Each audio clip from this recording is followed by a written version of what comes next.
To the world of Harthron, DM tips with Bilbo here. Just wanted to share with everybody my last session, some of what has transpired in this, and really my big DM tip. What I'm really talking about here is DM tips is dealing with a large group of players as well as dealing with a large battle here. And before I forget, I wanted to grab some notes just so I can kind of have something by me. Not notes in the sense of notes about the game. I'm going to go off the cuff. It's fresh in my mind. Pretty excited about it. I'm still, thinking about it. It was a lot of fun running this, and I had a good time. So first off, the group size. 10 players this last session. Which is incredible. I haven't had 10 players at a table in years. Boy, I don't know, probably a good 15 years maybe, I think. Something like that. And I see these guys on YouTube, their channels and stuff, and they say, well, run, if groups, if you have groups, and that's their opinion and that's their style. I'm fine in the sense more the merrier, as long as players are contributing to the game the way they feel like it. And I've ran groups of this size, 10, 12 players at a time here. And so it really depends on your players in the group, what each wants to contribute from the game, what everybody's looking for the game. So you have to find that balance with your players, and hopefully everybody's happy. I think this last session went really well. Like I said, the first session I had 10 players at a table in a long time. And as you can see here on the battle mat here, the board, it's pure chaos. But it's controlled chaos, especially in the sense of the DMing this. And so I'm going to kind of go through just kind of what happened in the session a little bit, my thoughts, what's going on, as well as my tips for how running this. So first, we had 3 players online watching, and commenting. And there are 3 major players in the group. 2 of them are spellcasters. We have Vega right here, who's invisible at the time. And we have here Cass right over here, who is a warlock. And then Garther, but he's kind of off the map. The Dwarven Barbarian, really kind of behind leading this group against this whole kind of fight here. So let's start in the sense of the DM tips. How did I do it? 10 players at the table. Even my players are kind of freaking out at first, and then my veteran players are kind of, we're going to have 10 players? I had heard comments from one player that, he was going to not play with this group because it's just so large. But he had a good time, and I think he'll be back again. And we'll see, but it's their choice too. If somebody doesn't want to play in this big group, fine. I have a group Sunday. It's a smaller group, but it's purely up to them. If I always think for players, what's comfortable for them. As a DM, I enjoy as many players. I feel like I'm giving D&D some life. And some of my players are young. My grandson's playing, who's 9, and I hope he carries the torch. My son, that's Garther, is 18. And then we have another 18-year-old that's my best friend's son, who just joined us to go to the university here. And he joined this group. He plays in my Sunday group along with my son.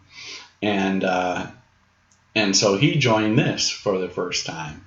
And so it was great. So the first thing is making sure as a DM you're ready for a large group. And this encounter was created really in a sense before I knew three of the players, maybe really, yeah, three of the players, almost four of the new players, or let's see, one, two, let's take this back. So two players that I didn't know that were going to be joining, and they did, and another player that I thought was joining, and so that's how this encounter is created. And so the one thing I would say is about running a large group is you have to be prepared. You have to have your ducks in a row and have to have everything together as the DM. And a couple of my players commented on that. It was amazing how much you got going on the board, and yet you were able to kind of go through it step by step and not lag, behind it. So the first thing I want to say, and I've done marching order in a variety of ways in the past 30 years of me doing this. Almost 40 years? Almost 40 years of me doing this. Let me think, 40? Yeah, 40. Trying to remember my age sometimes. But I've been doing this for almost 40 years. Since I was 10, I was DMing. By Christmas, I started playing right around my birthday. And by Christmas, I was already DMing. Then I was DMing 1 to maybe 4 players. And that's, kind of how it started for me. But so I've done before computers. So I used to write down, I have graph paper with initiatives and everything like that, the monsters, looking them up. I've also used computer. I've used technology where I started keeping track of initiative in an Excel sheet and just go down. And back, 3.5 and the other editions were, okay, I hold my initiative and I drop down to here. And so you're cutting and pasting, moving people around. I've done the note cards a lot in the past as well. And just same thing, just slotting numbers through. And I keep track of, on a computer over here, I actually keep track of the marching order. So on that, I have the hit points, I have their armor class, their level, track their experience on there. And so I have all that information, their race, all that kind of stuff, detailed out there. But that's really, I only use that now. Really is for the tracking hit points and the AC. So usually I'll confirm, I'll just grab a drink of water here. I usually confirm with the player, what their AC is at the beginning of combat, just to make sure we're clear that we're on the same track. And usually 99.9% of the time I'm right, because I've checked that. So let's get into initiative cards here, what I use these for. And some of this I've picked up some of the YouTube guys out there that I really like. Some stuff I like what they do, some I don't. As a DM, you have to take what works for you. Figure out what works for you. Like I said, in a large group, some DMs go, no, I can't handle, 4 players. Or I've even, seen players ask, how do I get a bigger group? Or I only have 1 player, what does he do? I've been in that situation where I've been the only player or the DM and being another friend. So after I started playing, I moved away, found another guy, taught him how to play, and he really loved it. And on weekends, we'd switch back and forth. One weekend I'd DM, and other weekend he'd DM marathon sessions. And I would control 3 or 4 characters just by myself, and the same thing with him. He'd control 3 or 4 characters by himself, and we'd go through adventures, and that's just what we did. Time passed on and moved away again, found another large group of players, had a big group of players and played with them through my teams, and that was a lot of fun, great time, and that's actually this session really brought the teenager out of me. I mean, when I went to bed that night, I was just thinking about this game, this epic battle here. And the next morning I woke up and I was already thinking about. I was actually thinking about, okay, I want to create a video on this, and what can I talk about this? So I'll take my glasses off because I know they sometimes reflect on the computer screen, and I don't really need them except for reading. And so let's kind of talk through the marching order of my cards, initiative. So beginning of combat. So some of the things I do.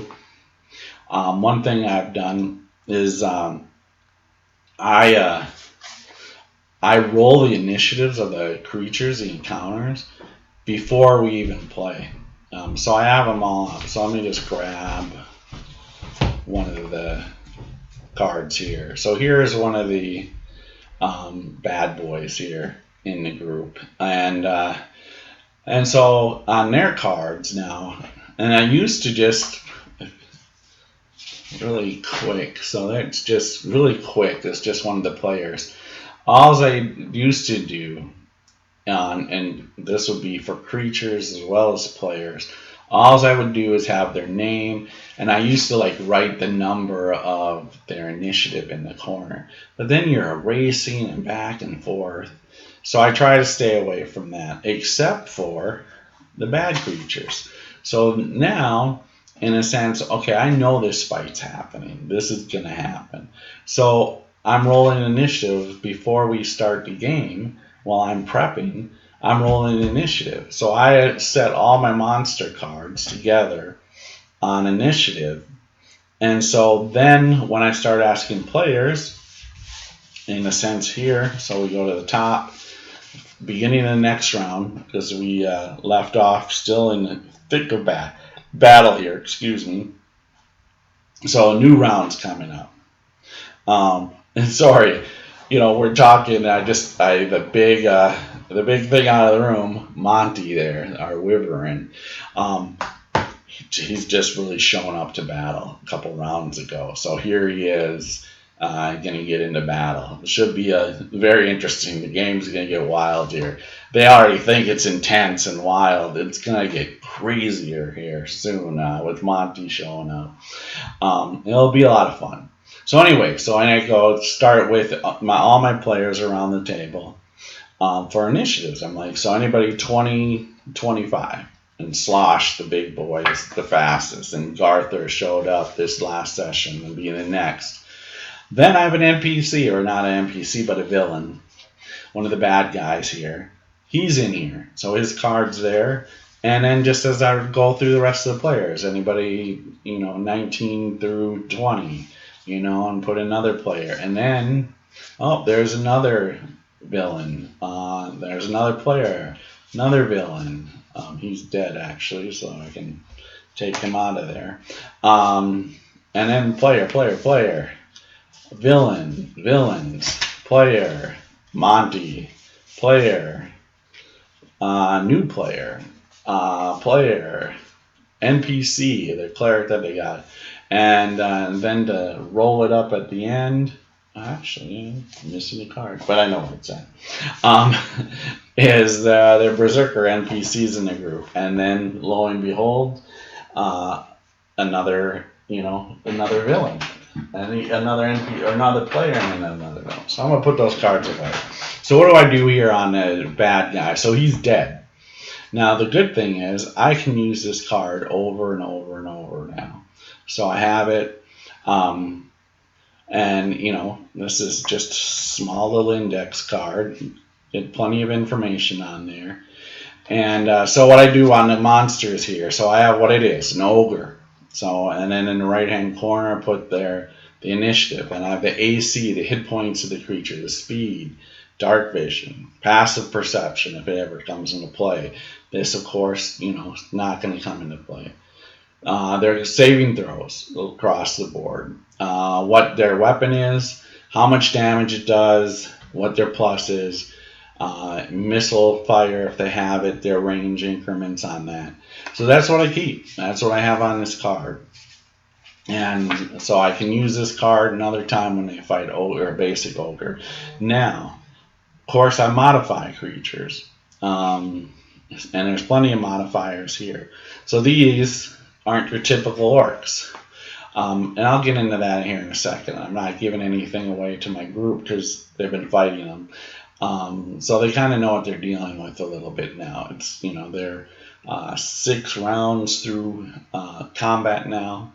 And so they know what they're dealing with. For the player cards, what I keep track on there is spell slots or special abilities. Okay, did the fighter use his action surge? Did the monk over here, this is off the camera right there, he used some key points, he used a luck point. So those are things that I keep track of. And then for cast and Vega and NPC cleric over here, and then there's a NPC cleric there, PC cleric there. Their spell slots, what they've used for spell slots. Another cleric there, their spell slots, what level that slot is. So I keep track of all that on their cards. And then I just erase them each session. I just go through, they got all their spells back, lo and behold. But in this, where there's just so much going on, it's so important to put that check mark. Okay, what level spell was that? Okay, second. Okay, I check mark that. So takes care of that. I know that. And it's not about, it's an honor system or whatever. I trust my players wholeheartedly that they're going to keep track of that stuff. However, the game gets intense, and sometimes you forget to mark something down. I've seen it plenty of times where I tell a player they're wounded 20 points, they're down 20 points. And we have to, in a sense like this, we had to stop a session time-wise. We had a hard stop, and so we were able to finish the round, and that was it. But and even me as a player, I'm like, okay, I'm minus 20, and for whatever reason, I can't keep my character sheets now on my computer online, so I just look at them when I'm playing. I forget to make the save on the document, the Word document or the Excel document. So when I play again, I'm only thinking I'm minus 10, but the DM has it on minus 20. Oh, okay. Oh, that's right. I forgot I got hit that last time. Same thing can happen with spell slots. Oh, I threw that fireball right at the end of the game or whatever. Oh, I forgot to mark that slot. So it's just better just keep track, and, my players know I'm keeping track of that stuff as well.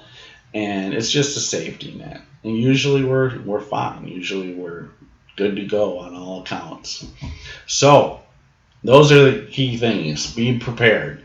Roll initiative for your monsters. Build up cards, encounter cards, and whether it's 3x5 or small little recipe cards, whatever works for you. But I recommend just doing that with for your initiative cards.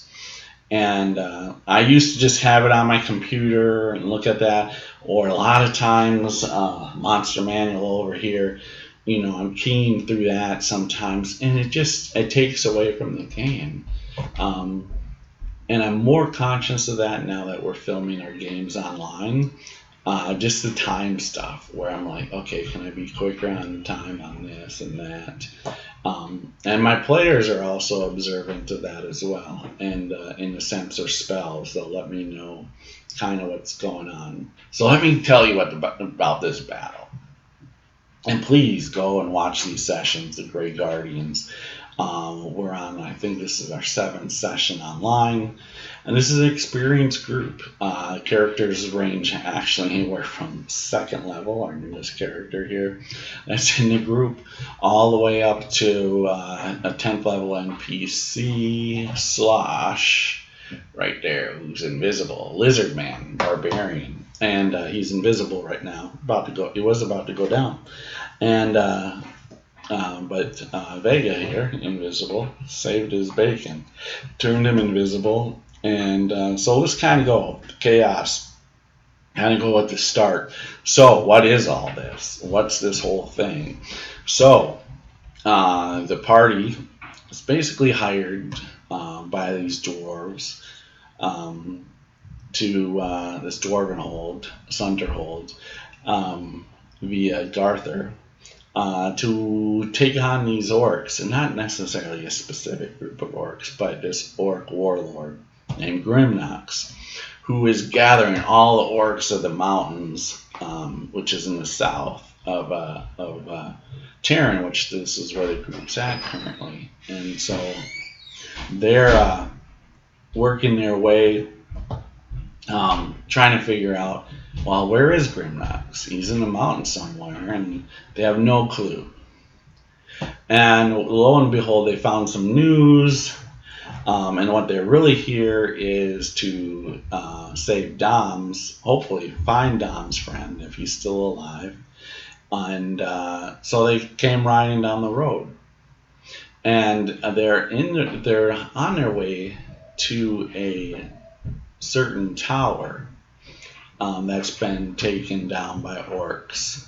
And but before they got there, about a day before they got there, there's a stockade, basically a trade block on the road. So south of the road here is Sunderhold, where the dwarves live in the mountains, and they control a mountain pass. To the north is the city of Terran, a young city, new city, of a lot of refugee elves. And so they're stopping, the orcs are stopping the trade route here. Now, so these orcs are veteran orcs. These aren't just your typical weak orcs, no experience. They want to block trade, so they, lo and behold, there's some 5 towers that surround Anlin, that protect Anlin. And lo and behold, and so these orcs have to be tough. They're going to hold this area. They're stopping trade. They don't know the groups come in. They know there's the dwarves there. If the dwarves come in, they want to be able to face the dwarves. Also, all these towers around this area. There's a river off to the east that kind of protects them from those towers. But here on this side, the west side, there's a couple towers. So they have to be ready. These got to be strong orcs to hold this. The key is to hold this area. So these are tough orcs, veteran orcs. They are not your typical, 11, 12 hit point orcs. No, these orcs are tough. And the party knows basically about 30 hit points. So yeah, they're strong orcs. One, for this, but I know they're coming. I know the group's coming. So I make the CRs for the group. So how tough do I need to make this encounter to be a challenge for the group? But also in the sense, I also have to make it realistic too, in the sense of them holding against these towers. Now, lo and behold, these towers get taken by undead, which is another part of the story. But the orcs don't know that. They didn't know that. They still don't know that. The party members know that. But so the party comes in. With great idea. They use seeming, make themselves look like an orc group that's taking down another caravan of wagons, which is perfect idea. It's really slick that they did this. Now, they didn't know about this stockade, this block stockade in the road. They were heading to one of the keeps down the road that's been sacked. And their idea was to be able to get into that keep, or the tower, really. It's a tower. But it's like, in a sense, it's a fortress. It's your typical old, small tower, but they have people living there, and, it's guarded, all that. And they're outposts. It's really what they are. They're outposts, just like the Romans used to have, and the Anglo-Saxons and stuff like that. Just an outpost. But they didn't know this existed. They thought this was going to be in the tower. So they rode up, and with Monty here, and Veg on riding Monty at the time, spotted this before they got there. And but they continued with, and there was some great role playing as well. They continued to march up, and they actually made it right up into the gates.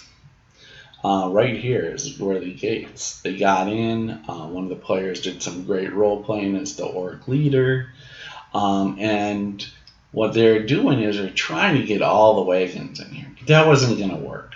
It just was not going to work. And he tried to deceive them and all that, and just try to schmooze up. But the problem is, these orcs, they don't have any of their wagons or horses in here. They're over here.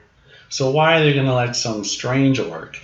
And they don't. And the players coming up, they don't know what orc tribe this is. I mean, there's a ton of orc tribes in the mountains. But the good thing is there's so much going on that the orcs don't know all the tribes either. So they came up with just, a stupid name and for an orc tribe. And but it's fine. It's all the role playing. And it was a great role playing. But they got in. They got Slosh in. Slosh ended up getting in here because one of the Fumo, who's over here now, was pretending to be the orc, chieftain or orc leader of this group. And so they were in there. Slosh got in there. Slosh doesn't understand Orcish, and he's a fighter. He wants to fight, and so there's kind of building a fight club, with this ogre, not the leader, but one of the ogres. And Slosh is going in there, and he's not even sure what's going on. They're moving other wagons up. Slosh doesn't know the plan in this sense, doesn't know that, hey, there's going to be a fight, or they're going to duke it out, because the ogre commander, there's actually an ogre here that is the commander of this outpost, not an orc but an ogre, and he's the commander, and he's like, I don't want my guys dying, we shouldn't have the orcs dying, we have other things going on here. He's not trying to get his own guys killed right now. And so he's thinking they're going to box. The Slosh doesn't understand any of this. That's all this talk, and the orcs, chests out, and the ogre too. They're basically going back and forth about it. And Slosh finally just gets to the point where he's fed up and just attacks. He's surrounded by all these orcs. He figures this is the best opportunity. He's a barbarian, and just takes down this ogre. Just surprises him first off by, just grabbing out his great sword, hack, comes back, we start initiative, hack, takes the ogre down, done. Just your basic ogre, he's nothing special, just an ogre.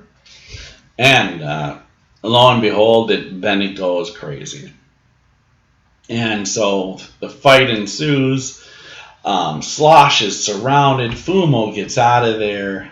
Flamezor, who's on the ground, but he's okay now. But Flamezor here, he's getting out of these wagons, and these wagons are covered wagons. They disguise them like crates and boxes, but they're empty. So Trojan horse, great idea. Really cool ideas. In the sense of the seeming spell, bringing this up, the crates. They even shot bolts and arrows into these to make it look like, that there was shot up, them taking this down. Perfect idea. Got all the way to the gate. Got all into the gate. They opened the gate for this group. And if they would have just rode up, there would have been a fight way out here. It would have they would have never been in the post. Never. So, so Slosh gets surrounded by orcs. Cass drops a fireball first in front of Slosh, missing Slosh the first time, kills a bunch of orcs. Slosh is just surrounded by the orcs, and Slosh just tells Cass, yells them to him, "Go ahead, drop a fireball on me. You're centered on me." Centers a fireball, boom, kills a bunch more orcs. So now the orcs, and this is where I come in the sense of what I do is you have to play morale. You have to play in the sense of war. Not necessarily now all these orcs are going to charge this lizard man, and they don't know he looks like an orc, a big orc. But they're not going to charge this big orc who's had one fireball just miss him, just right behind him, and another one just on top of him, and he's yelling it to drop him. So now there's a little delay in what's going on. They're hesitant about surrounding her. Really, this whole thing had just been right there. So a big fight club around Slosh, take him down. But they were hesitant, and so it slowed down the orcs, gave the party some chance to kind of get support out and get things going. So really great. Watch the video. I'm not going to go through detail fight. But so I'm going to kind of point out a couple of things. So really the whole side's coming. The group manages to get this flank taken care of. The right flank, all taken care of. So now everything kind of got pushed to this side of the flank. You have the barbarians, the berserkers, everything. It's a big fight. All these orcs move up, back and forth, fighting going on. Some pretty nasty, bigger orcs, like this big boy here with the two-sided great axe. He's nasty. He's in plate mail. So there's a couple of them here. Another one there, and they've killed one of them too. And but these are big orcs. These are nasty veteran orcs, and they're killing machines. They really are. And then the leader's still up. He's messed up, but they're also messed up too. And so it pursues. They have a couple of shamans here, back here, and over there. And here, and they're supporting the group as well. So the biggest thing is what happened, so one, Slosh gets cut off from the rest of the group. And Slosh is tough. I mean, he's been missed left or right ton of times. Really bad with the dice rolls for myself. And he's got a good AC. But my rolls have been horrible. And these orcs have just been swinging. He's dodging, ducking. He's killing orcs left and right. And they just keep filling in around him as it's been going on. But in the end, sooner or later, he could go down. And he's pretty messed up. Orcs hit hard. When they hit hard. And that's going on. And then the key is this shaman over here has been throwing whole persons on Slosh. First, he did a command to stop him, just to see if he had any resistance or whatever. Before because sometimes you can deal with something like that if somebody has high resistance. Well, maybe I'll move to another person. But instead of wasting his good spells, so he does a command. It works. Sure enough, hold person. Both saves missed. Another shaman over here, and then so Flamezor's over here. Next thing you know, same thing, whole person. So now it's a bottleneck to the fighting. The group manages to get the supporting group, the supporting cast, manages to get rid of this flank over here, along with Arthur showing up here at the end. They get rid of that flank, so they're okay on that flank. This flank, however, is a fight, and the shaman here, powerful shaman, has been waiting to figure out where to drop a Cone of Cold spell, nasty spell, and just waiting for that right opportunity to happen. Lo and behold, they wanted to get Vega, but Vega turned invisible and took off, and Fumo over here put a darkness spell over here. And that was the opportunity. He was invisible, the shaman was invisible. Blew through Cone of Cold, even on his own guys. Killed a few orcs along this way here too. And some of these orcs weren't here, but moved up, but killed quite a few of his own men.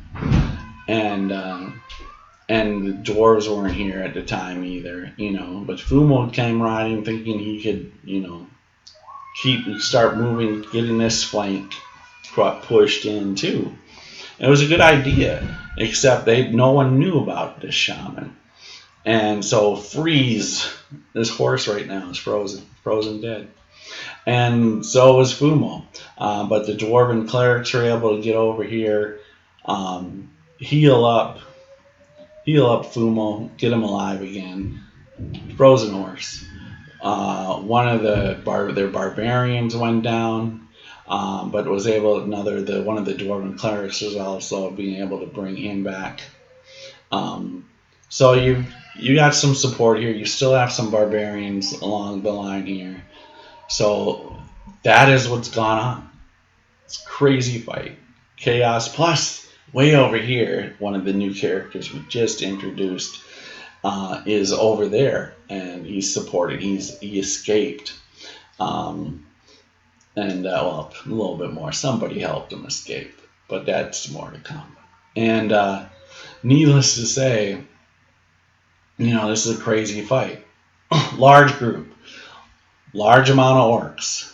I wanted to actually say this too, so I'm glad I'm going to grab this here. I actually wanted to count this out. How many pieces, how many initiatives are we going through? So 1, 2, 3, 4, 5, 6, 7, 8, 9, 10, 11, 12, 13, 14, 15, 16, 17, 18, 19, 20, 21, 22, 23. So we have 23 moving pieces on this board. A lot. And that orcs are all under one initiative. 4 dozen orcs. Then you have these 4 tough orcs, some ogres, the shamans, the leader, all that. So those are all, they're wiping on one initiative card. However, those are all the moving pieces. 23, huge amount. So why I do this? Was it controlled? Absolutely. Controlled chaos. Perfect. Went smooth. Just like I wanted. Went 4 hours. I wouldn't recommend running a large group more than 4 hours ever. Do not do a marathon session as a DM with 10 players. I wouldn't do it with 8. 4 to 6 if you're doing a marathon session. I mean, marathon anything more than 4 hours, because mentally you're going to be fried by the end of it. After 4 hours of this, I'm fried. As a DM, it takes a lot out of you. And because mentally, you got to be on your game for your players, for yourself, and you want it to be a good session. This was a great session. My players loved it. They were talking about it all night long. Our group text is just lit up. I went to sleep, it was still going off. I woke up in the morning, I think there was 30 new texts. Crazy. And but I loved it. It was a blast doing this.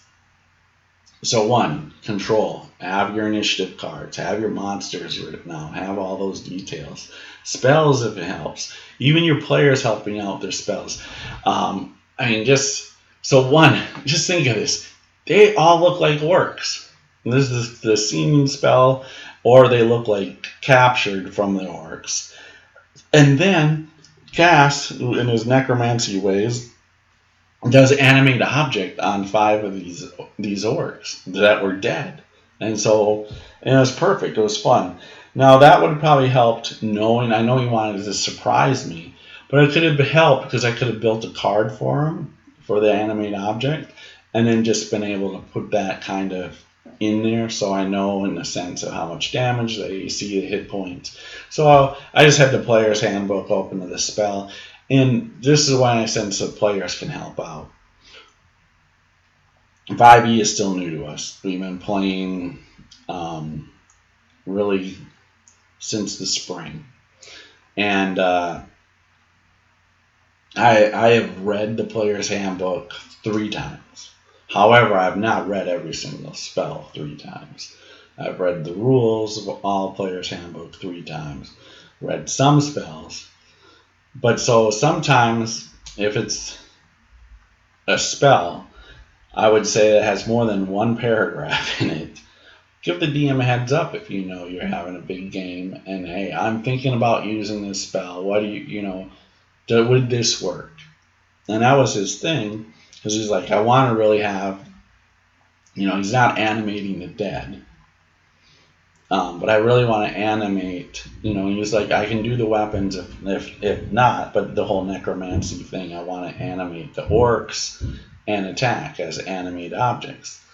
Spell, in a sense, it says creatures. So when the creature, I'm like, yeah, why not let them animate the orc? It makes sense here with him, and it also creates more chaos. I mean, so it's orcs attacking orcs. And this happens. Orcs are always fighting orcs, but you just don't get to see it.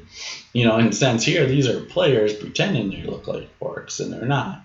So there's just the whole orcs. The way the group knows is they're all in the same sandals. So that way they know they have to look at the feet. That's been their key thing, is looking at the feet, trying to make sure that they don't actually cast a spell or throw a hammer or hit somebody with a sword when it's one of your own party members. So it's really cool. It's been cool with that. So that can also help your DM if you have a complicated spell that you've not used in 5e and your DM has not used or experienced in 5e.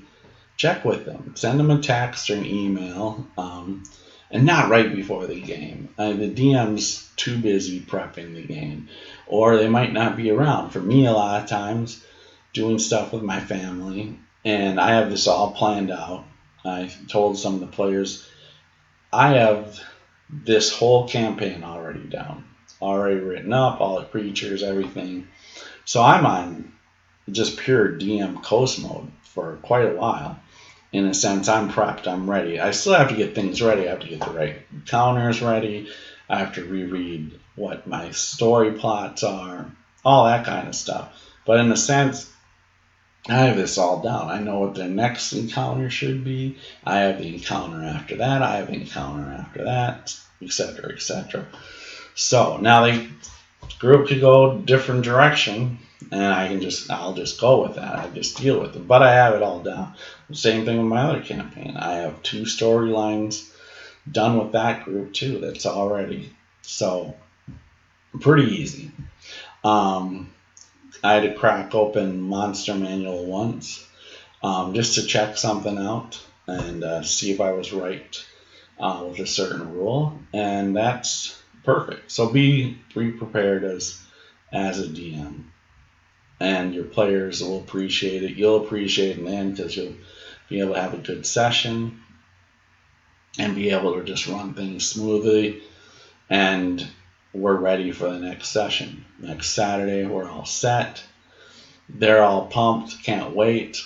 I'm pumped, can't wait. It should be a blast, and we'll see how it goes. So in a sense, the CR stuff, and then I'm going to cut this here soon.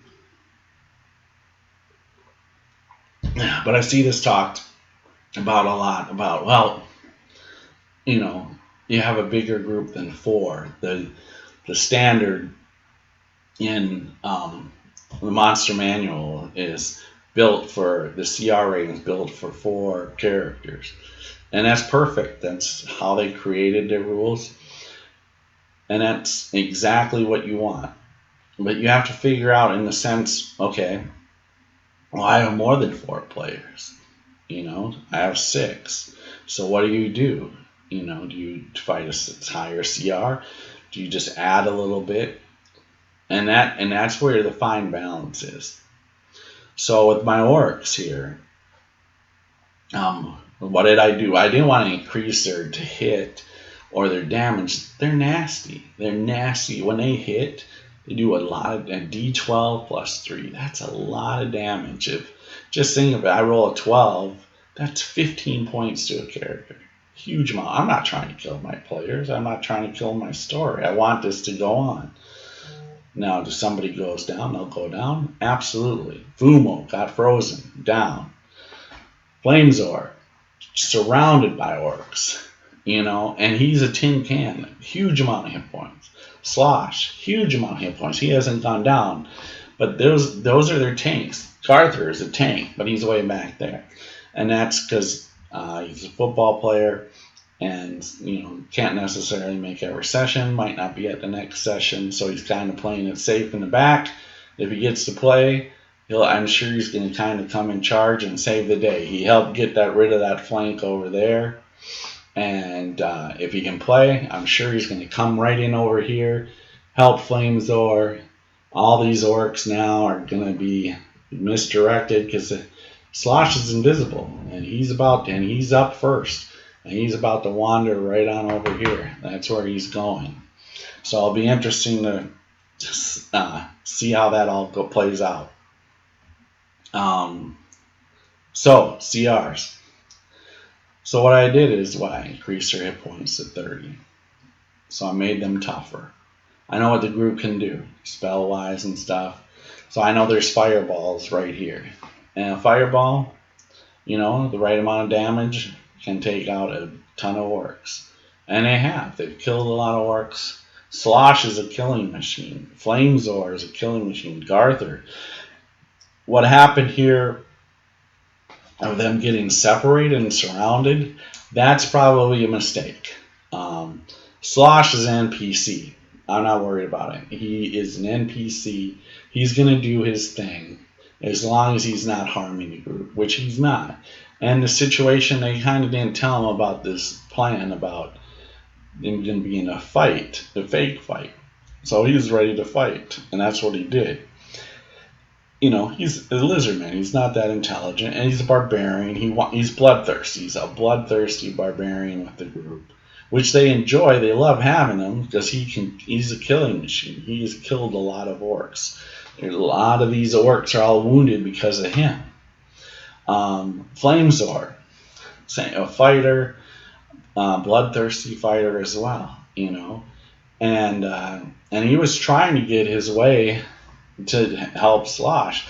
The problem is with the fireballs being thrown down here, a lot of the orcs kind of deviated around Slosh and ended up on Flamezor, and really on top of the group at the time, some of that. So that's kind of what happened. But so the hit points are appropriate. I didn't know in the sense of their plan how they were going to take this. I didn't know if they were going to kind of scout it. They didn't. They just rode up, which is a great idea. But then they're fighting a full force. Everything else other than the leader here, and a shaman here, everything else, the ogres that were here that are no longer, your basic ogres. Your shamans, your basic shamans. And then the tough, I have tough 4 boys that I made. Other than that, it's your standard, your standard stuff. The group should be able to handle this in the sense of party size, group size. It's huge, and their level is appropriate for this encounter. Like I said, though, I made the encounter in the sense 1. Even if the group didn't go here, they're going to hold this area against the towers. So it's tough. And the other thing is 10,000 orcs down in the south in the mountains somewhere. I want the group to feel the effect of fighting 48 orcs. Feel that. So they don't go try to fight 10,000 orcs. They can't fight 10,000 orcs. I want to give them this experience. The Dwarven King, has told them they can't fight 10,000 orcs. They have to find a way to get to Grimnox without fighting through 10,000 orcs because they can't win. They're having a tough time here. Should they be victorious? Yes, they should be. Depending on a couple key things that could happen here. But they should be. They should live. I believe they'll all live. And they've brought some guys back up, but they're wounded. And so what do you do in this situation? Do you back out strategically and see if the orcs pursue or not? Do they just keep going full bore and see how that goes? It'll be interesting to see these next couple rounds, how everything goes in this battle. But I want them to feel the effect of what it faces, like 48 orcs versus 10,000. They have to figure out how to get to Grimnox without facing that army. I built it, of course. I have it. It's just a matter of do they take that right path or not. If they figure it out, and they should, and they'll have clues. They'll have ways to get to Grimnox without facing the 10,000 orcs. But I want them to feel this effect. So they shouldn't have another encounter like this. They shouldn't. Could it happen? Yeah. And they just say, well, we're going to go try to fight our way up and try to sneak up, use seeming as orcs and try to get our way through this 10,000 orcs to Grimnox. Okay, we'll see how it goes. It'll be interesting. But it could kill them all. No matter what kind of hero you are. That's what I do love about 5e is, man, in 3.5, it'll wipe through this already. These orcs couldn't even probably hit some of we had the ACs in the high 20s, like the old 3.5 days.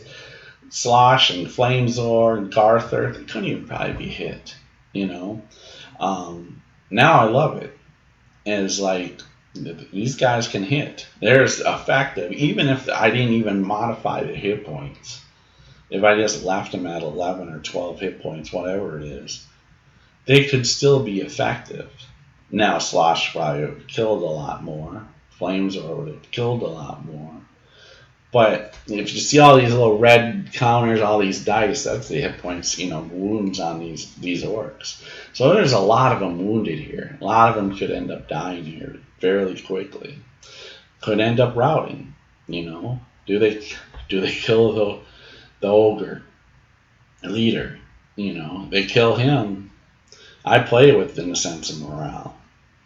But they want to keep him alive. They want to question him. So it very well could be we could see a character die by trying to keep this guy alive.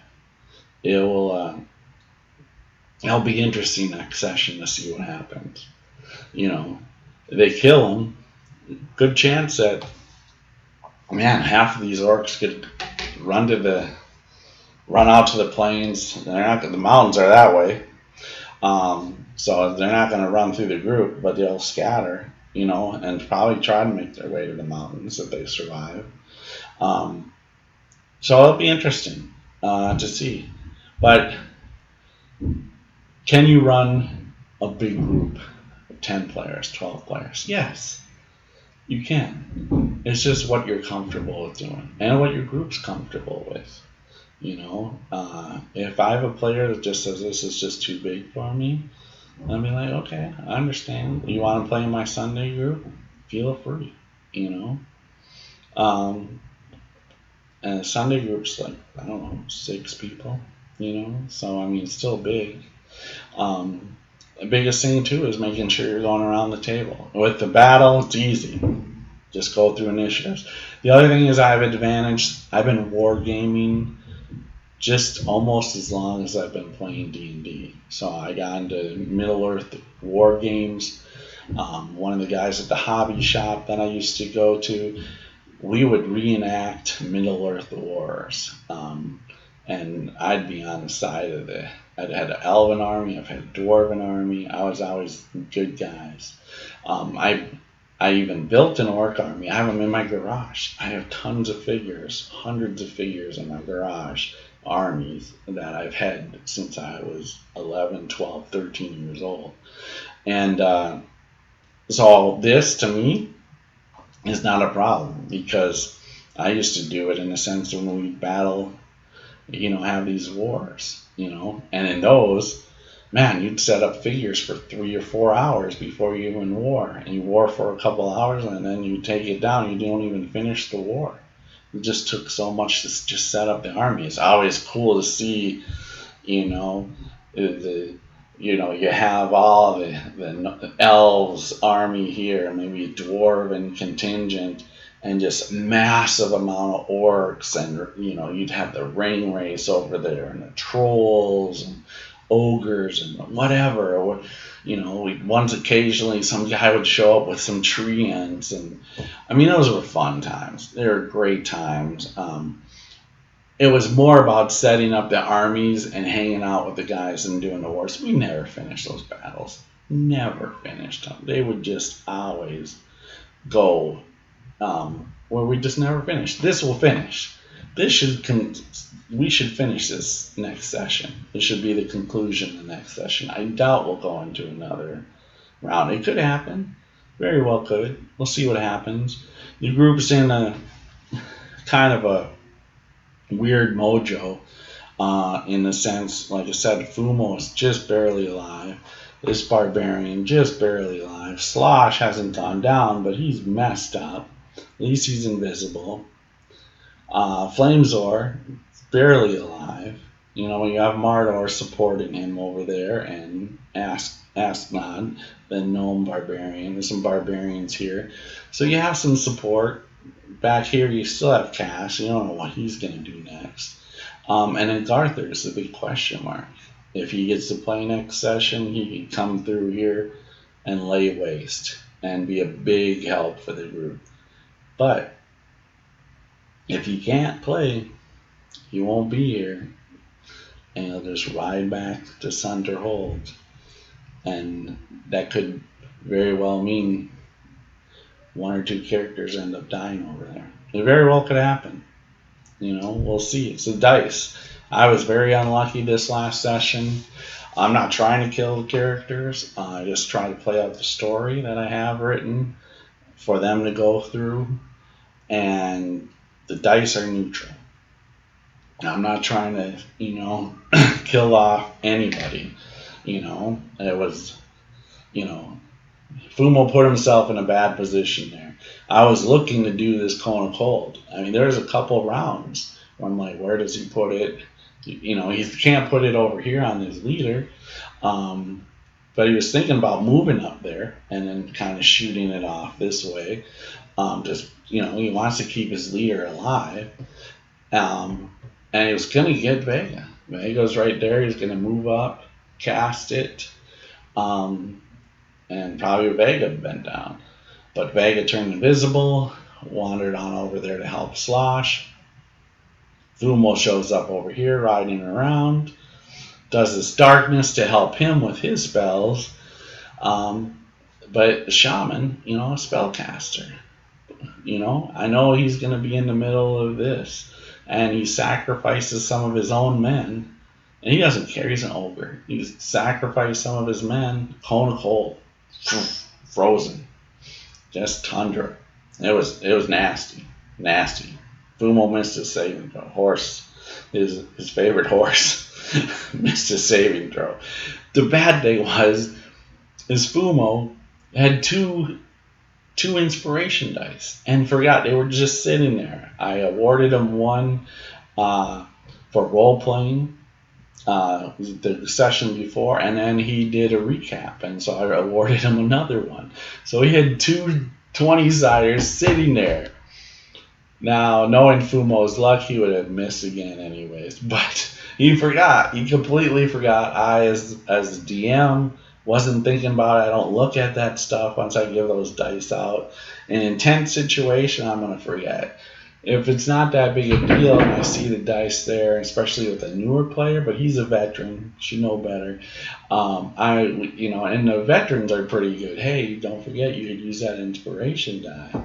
And I mean, he wasn't even close on saving throw. Wasn't even close. So he didn't even just think about, oh, I have an inspiration die. I could roll another one and see if I roll any better. Didn't do it. Went down. Bad. Bad, bad, bad, bad. But he's at least alive. No one's dead yet. And hopefully no one dies. But it'll be interesting to see. Does the battle turn towards the orcs? Or does the group counterattack and start slicing and dicing through these wounded orcs? I I know it's going to happen, and it's probably going to be a little bad on the players' part because I know how they think, and they're not thinking right, and it's going to get them in trouble. And I know a couple of them watch this, so I'm not going to tell them what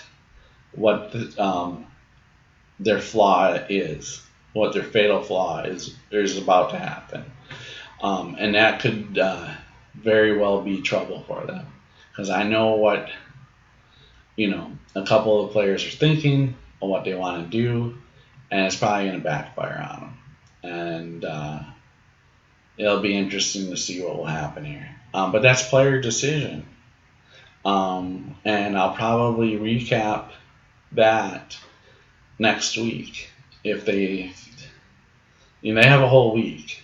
And I'm not telling them which way to do this or that. That's on them. And I'm not even telling them where they could go wrong or what they could do right. That's their decision. But I have an idea what they're going to do. And it's probably going to blow up in their face. And probably going to get a character or two killed because of it. But we'll see. We'll see next session. They have a week to talk, figure out what they're going to do. I mean, that's the one thing when they get a little time away going, oh, is that a good idea or is that a bad idea?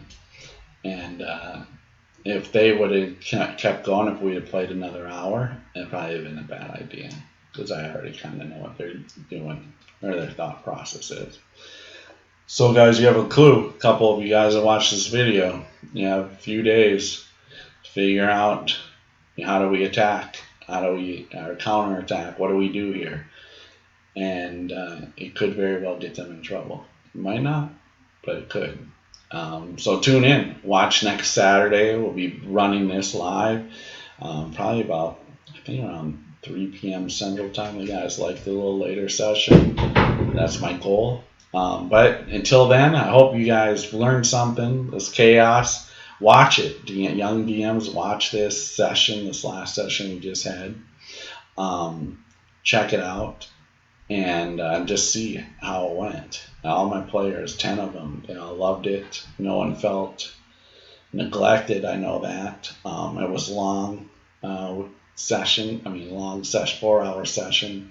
Takes about 45 minutes or whatever, probably to get through a turn, which is a lot of time. But they shouldn't have any bigger fights like this again. It should be the massive one, and then all the other fights should be a lot more smaller scale. Until then, though, until next Saturday, remember, it's cool to be a geek. Pass it on. This is DM Tips with Bilbo. And have a great time and get out there and DM, guys, or go on DM. It's a lot of fun.